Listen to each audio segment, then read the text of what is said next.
그래서 그 등급은 너무 신경을 쓰지 않으셔도 될 것 같고, 원장님 한 분 한 분이 어느 정도의 있는지 있는지 감이 있는지를 보시면서 인비절라인 병원을 선택하시면 선택에 굉장히 큰 도움이 될 거예요.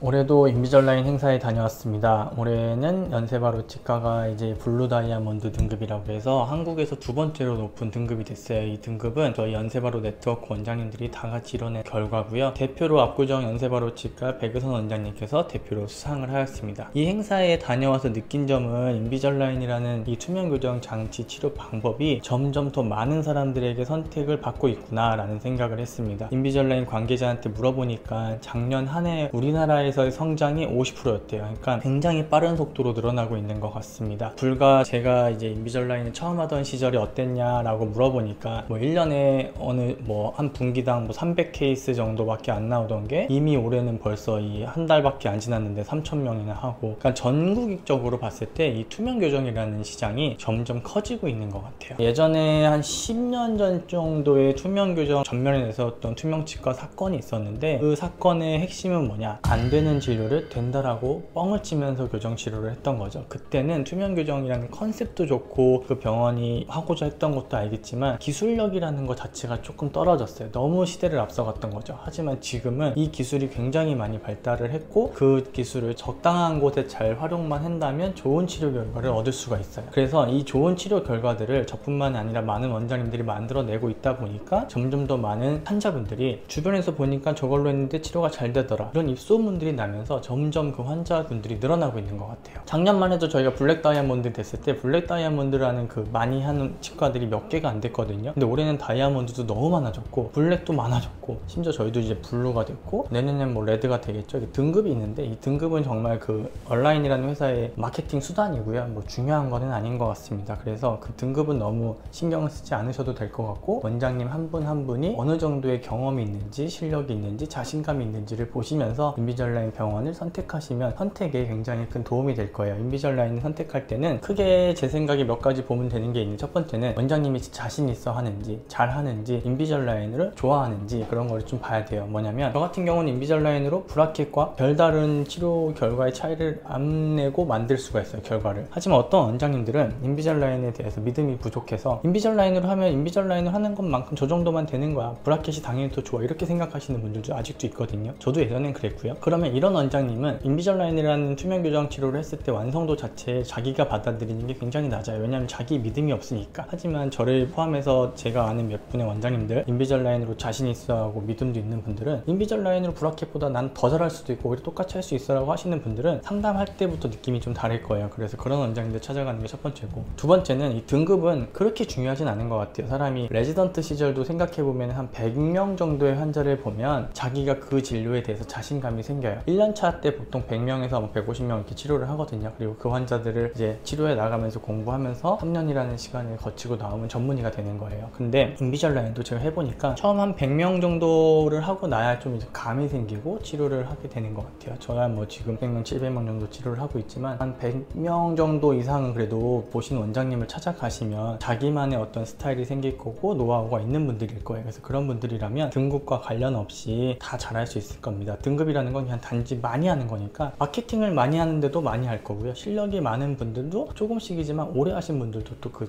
등급이 높을 수도 있고, 그래서 등급은 진짜 별개라고 보셔도 될 것 같아요. 그리고 뭐 객관적으로 저 사람이 잘하는지 안 잘하는지 모르겠다 그러면 뭐 글로벌 갤러리에 등재시킨 게 있냐라든지, 아니면 대한치과교정학회에서 하는 우수증례라든지 뭐 이런 증례들이 있는 병원들이 있어요. 그래서 상 받은 거죠. 잘했다라는 상 받은 거, 그런 게 그 병원에 진짜 있는지도 물어보는 것도 어느 정도 도움은 될 거고요. 그래서 인비절라인이라는 게 너무 많이 이제 또 유명해지고 사람들이 찾다 보니까 이거에 따른 부작용도 또 있을 것 같아요. 왜냐면 똑같은 인비절라인이라는 걸 해도 원장의 실력과 원장의 컨셉에 따라 전혀 다른 치료 계획이 나오거든요. 그래서 어떤 병원에서 자신이 없는데 마케팅으로 막 쏟아 부어가지고 환자를 막 이렇게 갖고 왔는데 치료 결과가 안 좋아서 그쪽에 문제가 생긴다. 그럼 다 같이 인비절라인에 대해서 안 좋은 인식이 생길 수도 있고, 그래서 저도 지금 그걸로 노력을 하고 있고 모든 원장님들이 다 노력을 하고 있어요. 좋은 치료 결과를 많이 내야 인비절라인에 대한 믿음이 더 많아질 거고, 이 인비절라인이 많아진다는 게 저한테 무슨 이득이 있냐? 있냐? 별로 없어요. 그냥 어차피 브라켓 교정하시는 분과 인비절라인 하는 분들은 전혀 다른 분들이에요. 그래서 새로운 하나의 교정에 대한 시장이라고 저희는 보고 있고, 이런 분들이 교정을 안 하고 싶은 분들이 아니고 하고 싶었던 분들인데 이 장치를 붙이기 싫어서 안 했던 분들이거든요. 이런 분들이 병원을 쉽게 찾아와서 쉽게 결심을 하고 교정 치료를 해주면 그게 저희도 좋고 그분들에게도 좋은 거니까, 그래서 이 인비절라인이라는 투명 교정이 앞으로도 조금 더 발전할 수 있는 방향으로 갔으면 좋겠다는 생각에 이 영상을 한번 찍어봤습니다. 오늘도 좋은 하루 되시고요. 오늘 영상도 여기까지 하겠습니다. 감사합니다.